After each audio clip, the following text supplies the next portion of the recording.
Thanks for everything, boss. Maybe I can repay the favor sometime. Maybe I can do something for you, like cutting your throat. WOR presents the distinguished American actor Walter Hampden in The Adventures of Leonidas Witherall. Tonight's adventure, The Corpse Meets a Deadline. Leonidas Witherall is the New England schoolmaster who looks like Shakespeare and is always getting mixed up in murders. At the moment, Mr. Witherall has gone to the city desk of the Dalton Herald. It's a very urgent mission on behalf of his housekeeper, Mrs. Mullet, and Leonidas, along with Mrs. M., is explaining it to the Herald's editor, Mr. Forrest. You see, Forrest... Yes, Leonidas? Mrs. Mullet here is... what's your title, Mrs. Mullet? I'm Director of Public Relations for the Dalton's Ladies' Aid and Get-Together Society, early Wednesday afternoon group, Section 2. Leaving on track 7? And our group's holding a special meeting tomorrow. They're having a guest lecturer, Forrest. Oh, really? Who is it? We're having Mrs. Hildegard Fish, who wrote South American Question Mark and Balkan Riddle. She's going to speak on Russia. What does it mean? Completely baffled, isn't she? And you want us to mention it in the Herald, huh? Mention it? Well, if you could eliminate the news about General Eisenhower and General Patton and just turn, say, 10 columns over to Mrs. Mullet's group, Forrest. Aside from Mrs. Fish, we're having an election and our spring tea dance. Going to be a big day. All right, Mrs. Mullet. We'll see that you get all the space you deserve. How's that, Mrs. Mullet? I told you we could persuade Mr. Forrest. Persuade him? Why, he should be glad. I'm giving him a scoop. Oh, I am, Mrs. Mullet. We don't often get a break like this. There you are, Forrest. Mr. Bennett. Hello, Mr. Bennett. How do, Mr. Forrest, Bennett? you're a stupid, irresponsible, cheap, yellow journalist. Now, look, Bennett, all I did... Look at this paper of yours. Look at that picture. On the front page, too. I told you not to print that horrible picture of my daughter. There's no harm in that. Running this picture of that rotten gambling den with all those crooks, and there at the table, my daughter. I can't help it if your daughter visits gambling joints, The Bennett. girl's just 18 years old. She went out on a date. She's no idea where they were going. Just the same, she was there. She wanted to leave the minute they got to that evil, iniquitous But place. she didn't leave. The cops came in and our man got the picture. It's not our fault that she's in it. Well, Forrest, I told you yesterday not to print it. Sorry, Bennett. It was the only shot we had, and a good one, too. You've ruined my daughter's reputation. You've disgraced her. Oh, don't be such a blue nose, Bennett. Now, if you don't mind, I'm busy. I've got an edition to get out. I ought to thrash you, Forrest. I ought to treat you the way my grandfather handled a smart aleck newspaper man out west. He got a horsewhip, and he whipped that editor within an inch of his life. If you don't watch your tongue, Bennett, I'll have you thrown out of this office. Oh, you wouldn't dare. No, Mr. Bennett. I don't want to interfere, but perhaps if you'd cool You off... keep your beard out of this, Witherall. And you mind your tongue, Mr. Bennett. Forrest, you filthy... Get away from this desk, Bennett. Just let me get my hands on your throat, Forrest. Mr. Bennett, I'm going to show you. Let go of me, brother. Mr. Bennett, take your hands off. I won't. You let go of him, Mr. Bennett, before Come I on, calm Mr. you. Bennett, or I'll... All right. All right. You crazy fool. Get out of here. I warn you. All right, Forrest, I'm getting out now. But this isn't the end of it. Go on. I'll see that justice is done, Forrest. I'll see that you're taken care of, no matter how far I have to go. Looks as though Mr. Bennett's going to be a very serious problem, Forrest. Oh, him, Leonidas? No, I'm used to that. He seems to be extremely excitable. No, you've got him all wrong. Sure, he'll rave and rant for a while, write letters, and then he'll calm down. Well, I hope so. It doesn't seem as trivial as that, though. I know Bennett. He's a very headstrong old gentleman. And your printing that picture has defiled his little child's good name. Oh, forget it, Leonidas. Oh, come on. I don't often have you down here. Suppose I show you and Mrs. Mullet around the place. Feel like touring the plant? Oh, I'd love to. Lead on, Macduff. I'd like to see the room where the news tickers are. Mr. Mullet knew a lot about news, you know. He had a definition of news, Mr. Witherall. Was it by any chance about a dog? Well, that's right. He said that when a dog bites a man, that's not news. But when a man bites a dog... Tell me, Yes? anyone ever take a good bite out of Mr. Mullet? Why, how did you know?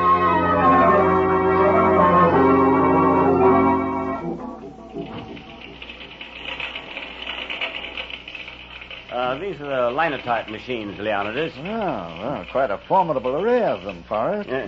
Could we go over to one of them and get a closer look? Oh, sure. Come on. Pat Welsh over there will explain his machine to you. Pat. Yes, Mr. Forrest? Let up a second, Pat. We have visitors. This is Mr. Witherall and Mrs. Mullet. How do you do? How do you do? Pat here was once a publisher himself. No, really? Yes, but I don't talk about it much. Pat had an unpleasant experience. Lost his paper. It was very sad, Leonidas. terribly sad. The machines work like a big typewriter, you see. You push the keys and they cut letters on what we call lead slugs. Yes, Pat had big ideas once, but he had to learn. The lead isn't wasted. After we print the paper, it's melted down again. Of course, lots of us have to learn. We all make mistakes. It's evident, Forrest, that Pat would rather not talk about his old career. Now, where do you melt down the lead? Oh, we have it in those big cauldrons. You see them on the platform up there? They're right over your head. Oh, yes. You see the steam coming off? Well, that's piping hot lead in that cauldron, boiling like noodle soup. Ah, noodle soup. Get that, Mrs. Yes. Mother? Well, the slugs are melted right in there, you see, and then we cool it and feed it down to the machines. Well, where are the presses? That's another thing I want to see. Oh, we'll go there now. We're running an edition, so you'll see the whole works. Running an edition? Well, shouldn't you do something first about my story, the ladies' literary group? Oh, yes, Forrest. Mrs. Mullet would like you to stop the presses for it. Oh, we'll get it in the next edition, Mrs. Mullet. I put our top reporter on the job. Jackie Bigelow, the minute I get back upstairs. Jackie's our best man, you know. We'll do your story full justice. You sent for me, Mr. Forrest? Yes, Jackie, I just left Leonidas Witherall. He had some woman with him, a Mrs. Mullet. Mullet? Yeah, I know her. Sort of a neighborhood housekeeper up around the Birch Hill section. Yes, well, she's having a taffy pull for a ladies' club. Get one of the kids out front to call her at Witherall's. Get the whole story. Write a couple of sticks for the 3-star. All right. That's all, Jackie. You can go. That's all as far as you're concerned, Forrest, yes, but I want to do a little talking. This is just as good a time as any. Well, hurry up. I've got a desk full of copy here. Uh-huh. You know what it's about? It's about a phone conversation you had with Cosmopolitan Syndicate. Oh, that wasn't anything. Oh, that wasn't anything, huh? I worked for 6 months to get Cosmopolitan to make me that offer. You wouldn't have enjoyed being a foreign correspondent, Jackie, especially in Chungking. It's tough grind. Thankless. I wouldn't, huh? That just happens to be why I got into this newspaper racket. All my life I've wanted to be a foreign correspondent. You knew that. They asked me for a frank opinion, Jackie. I told them I thought you were a pretty fair reporter. Don't lie to me, Forrest. You told them I was a punk reporter. I found out. You did that for one reason. Because you're naturally a louse. What an imagination you've got, Jackie. You didn't want to lose a good man yourself. These days, that's tough, isn't it? Will you cut it? I couldn't get into this man's war the regular way. The Army turned me down. You knew that, too. You knew I'd been eating my heart out covering this small-town junk. While just a little way down the railroad tracks, the whole bloody world's on fire. Stow the philosophy, You killed my Jackie. chance, Forrest. I'll never get out of this town now. It might be a year, 2 years, maybe forever. That was my one big chance, and you fixed it so I'd miss the boat. Lay off, Jackie. I'm going to... You heard me. Lay off. City desk, Forrest. Uh-huh. Yeah? Yeah, okay. Right. Get into that jalopy of yours and beat it over to the Perkins shipyard. It's burning up. 3 alarms have gone out. Okay, I'm on my way. And thanks, Forrest. Thanks for everything. Maybe I can do something for you sometime. Like cutting your throat.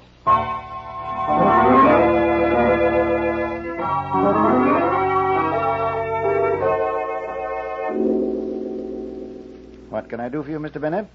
I've come here to your place, Mr. Witherall, to apologize for my behavior this morning at the Herald office. It was deplorable, Mr. Bennett. But, of course, you felt printing that picture of your daughter was very embarrassing. That's just the point. I wanted to apologize to you, but I certainly don't intend to retract anything I said to Forrest. In fact, I want your help. Really, Mr. Bennett? Isn't this much ado about nothing?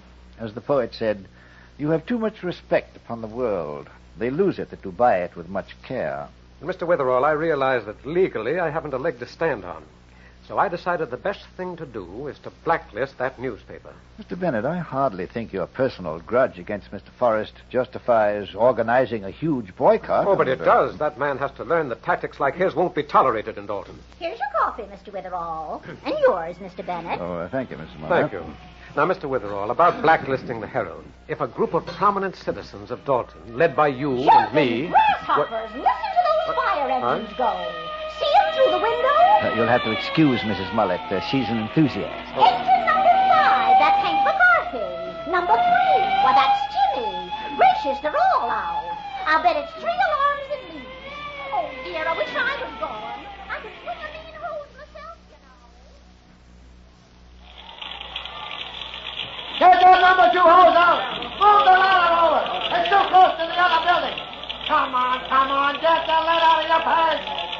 Well, if it ain't the Herald Star reporter. Hiya, Jackie. Hello, Chief. Well, it's a nice little blaze you got. Yeah, it's on it, Jackie. But we'll have it licked soon. Anybody got any idea about how it started? That's what has us wondering, Jackie. It looks phony. You mean it wasn't an accident? Well, now, I don't want to be quoted as saying I'm positive, but I wouldn't be surprised if this shipyard's burning because of saboteurs. No kidding. Saboteurs. I said I'm not positive, Jackie, but we suspect it. Thanks, Chief. I gotta go call the desk. Brother, sabotage in little old Dalton. Me for that telephone.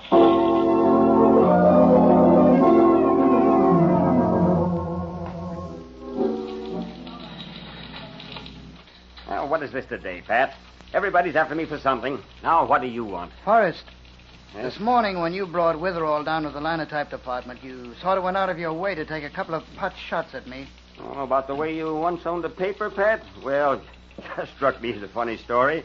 Little sidelight on one of my employees. You like that idea, don't you, that I'm just one of your employees now? Pat, in San Francisco 10 years ago, when you started a paper that you said would put mine out of business, I warned you. I said not to try it. Because you wanted to be the boss of the whole show, huh? You weren't making enough money. You had to squeeze the life out of any paper that tried to get started in the same town. I was just meeting competition, Pat. Yeah, by having my delivery boys beaten up in dark alleys. By sideswiping my trucks so the two of my drivers spent a year in the hospital. By knocking over any stand that carried my papers. And by breaking that poor Italian peddler's neck. That was just an accident, Pat. Sure, that's what the police called it. But I've got another version. I know you've got blood on your hands, Forrest. And you wrecked me. I lost every penny I had trying to buck you. I told you then, don't try it. Remember? All I remember is that you're a crooked chiseler who ruined my business. You're a gangster and a killer, and I'd... Yes? Forrest, this is Jackie Bigelow. I'm at the Perkins shipyard. Yeah, what have you got? Better hold the 3-star for a replate. This ain't no ordinary fire. Looks like sabotage. Sabotage. What's he saying? Sabotage at the shipyard? You stay there, Jackie. Get busy. Dig up everything you can. Don't lose touch with me. Now, give me the details of what you know.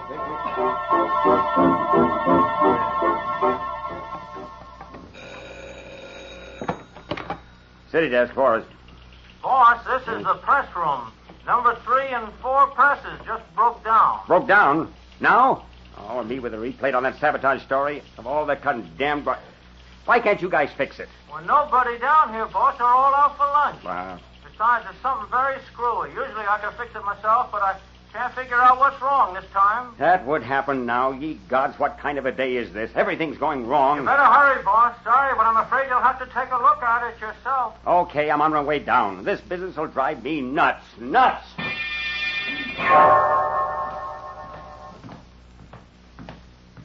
What's wrong with these presses? Where is everybody? What do I pay people for? The presses are bollocksed up and there's nobody here of all that... Hey, what are you doing up there? Come down off that platform. Get away from those cauldrons. There's hot lead in there. Are you crazy? Don't push them over. Don't.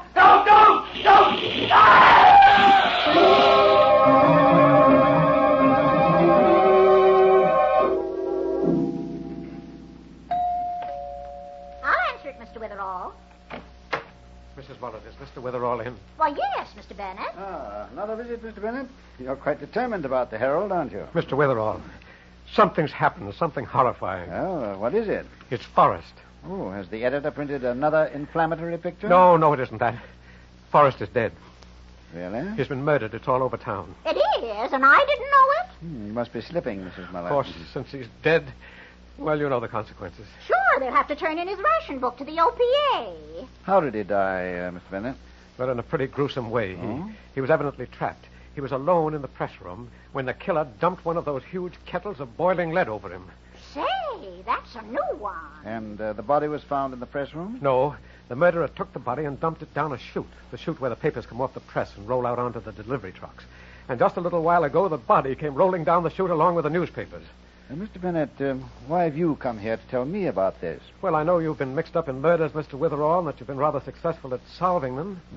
Yes, and I heard you threatening Forrest. You weren't by any chance near the Herald building at the time of the murder. Heaven help me, I was in the building. But you know nothing about the murder, of course. Absolutely. I've never been in the Herald press room in my life. I don't know a thing about kettles of hot lead or delivery chutes. You'd have a little difficulty, Mr. Bennett, proving that. I realize that.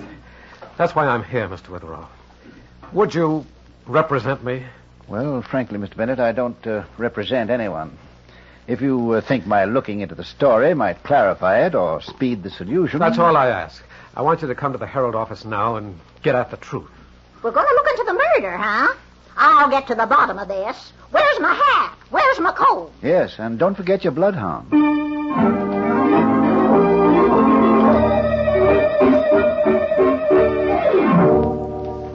So, you see, Sergeant McCobble, Mr. Bennett claims he knows nothing about Mr. Forrest's death.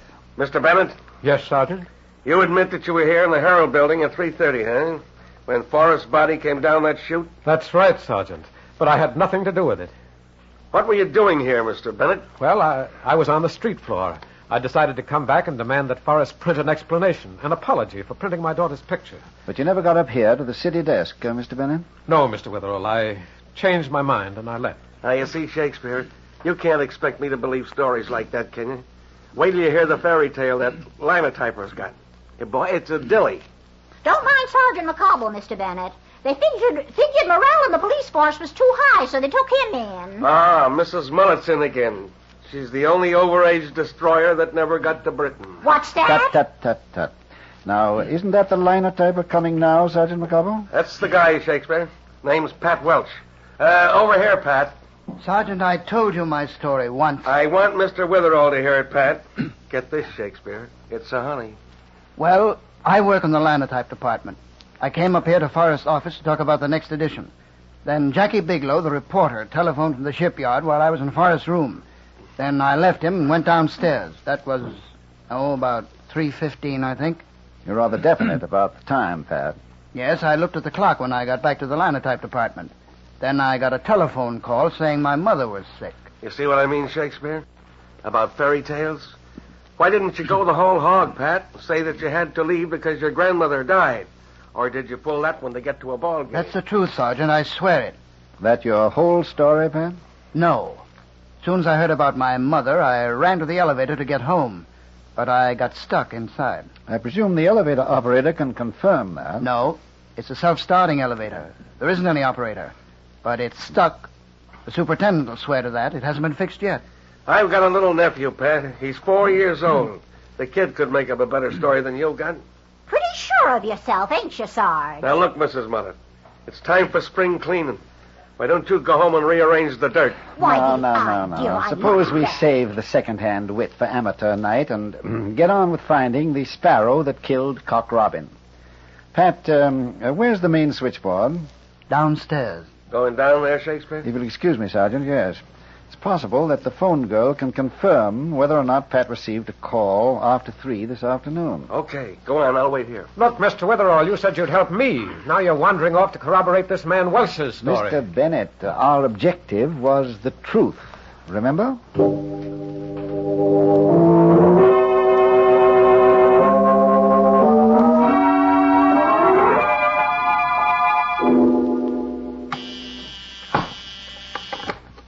Dalton Herald, good afternoon. Oh, I'm sorry, Mr. Forrest is out. He's getting a fitting for a wooden suit. Yeah, somebody didn't like his face, so they pushed him into beg that. your pardon. I understand your name is Ruth. That's right. Jeepers, if you don't look like, what's his name, Shakespeare. If I could only write like him, too. But my name is only Witherall, Ruth. Oh, that's it. You're from Meredith Academy. Yes.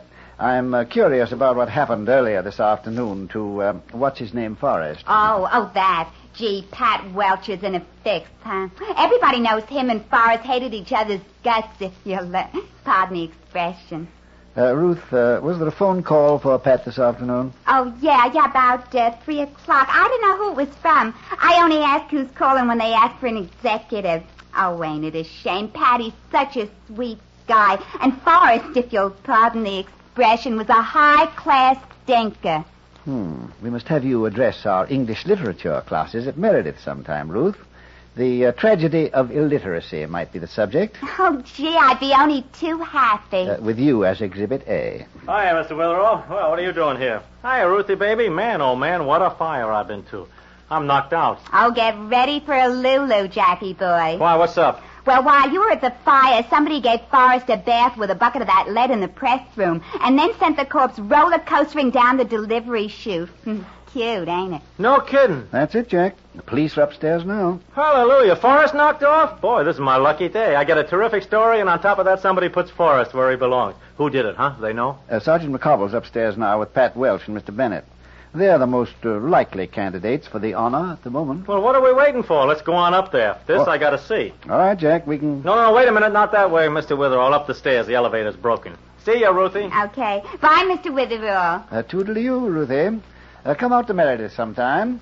As the students say, you'll be hotter than a $2 pistol, if you'll pardon the expression.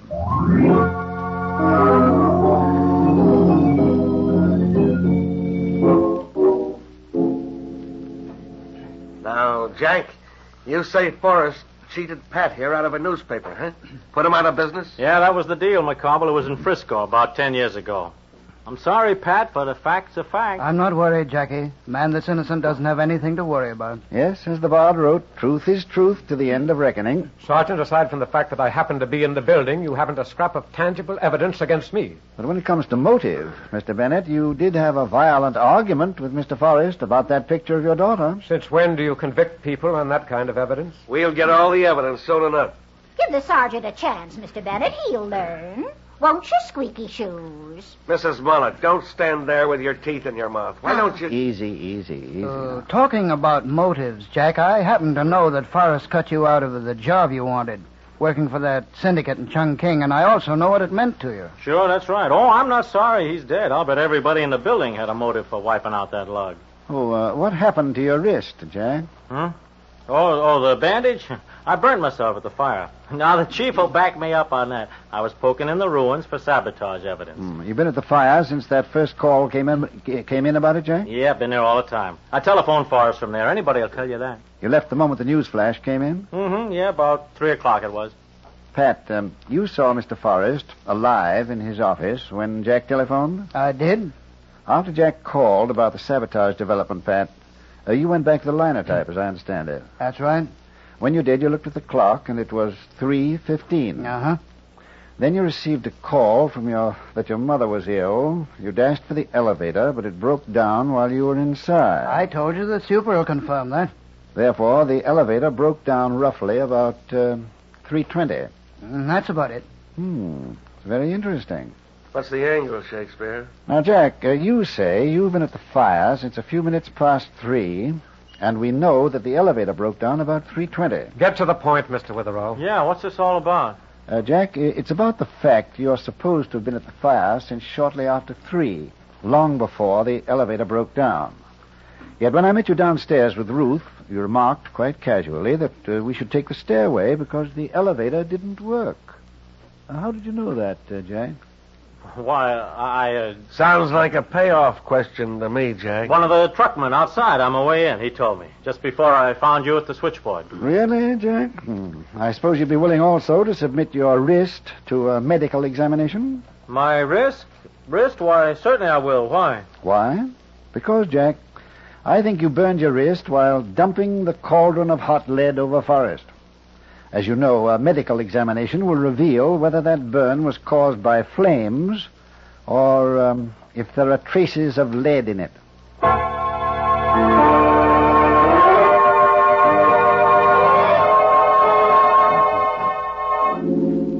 I'll have another cup of coffee, Shakespeare. Then I'll be meandering home. You figure Jack went straight to the fire, huh? Yes, McCobble. He stayed there long enough to establish his presence. Then he raced back unseen to the neighborhood of the Herald. Uh-huh. He called up Forrest from downstairs with the sabotage story, creating the impression that he was still at the fire. I get it. Then he buzzed Pat Welch, probably using a phony voice to tell him the lie about his mother being sick. Yes, that got Welch out of the way. Yeah. And gave Welch a very weak excuse, too. Then Jack monkey-wrenched the presses, forcing Forrest to go down to the press room, where he was killed. The whole affair couldn't have taken more than a few minutes. Then Jack went dashing back to the fire. He'd gotten away with it, too, if he hadn't pulled that boner in front of you about the elevator. Yes, there was that. And the wrist burn. Shakespeare, how did you know the wrist burn could be analyzed for traces of hot lead? I never knew that. Sergeant, Shall I confess something to you? Neither did I. What? It sounded like such a good idea at the time. Oh, you faker. Rather neat, eh? Worked beautifully, too. Jack might never have confessed. You know, I think my students at Meredith have given me a superb training in the art of what they call manufacturing applesauce. Yeah, well, applesauce or not, Shakespeare, we caught that killer, and that's what counts. Those murderers can't get to the chair fast enough for me. As a matter of fact, considering what kind of a man that newspaper editor was, he deserved to get wiped out, too. Probably, Sergeant. There's no doubt that society's transgressors must be punished. Yet, we mustn't make quick, violent judgments. We must always remember what the gentleman I'm supposed to resemble once wrote about mercy when he said, "It is twice blessed. It blesseth him that gives and him that takes. 'Tis mightiest in the mightiest. It becomes the throned monarch better than his crown. His scepter shows the force of temporal power, the attribute of awe and majesty, wherein doth sit the dread and fear of kings. But mercy is above this sceptred sway. It is enthroned in the hearts of kings. It is an attribute of God himself. And earthly power doth then show likest God's, when mercy seasons justice."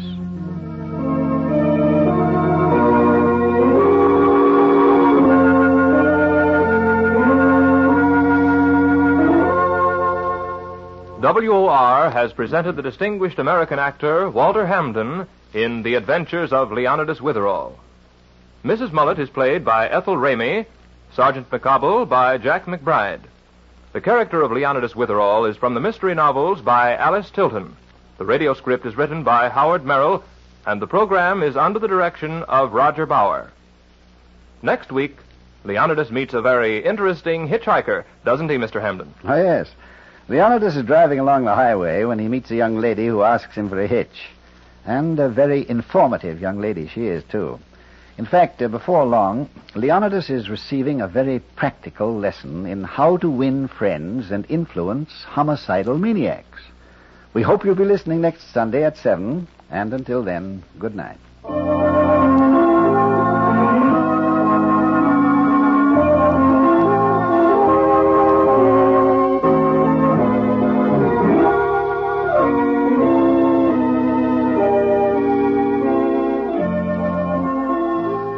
Listen again next Sunday evening at 7 p.m. Eastern Wartime for The Adventures of Leonidas Witherall. This program came to you from the studios of WOR in New York.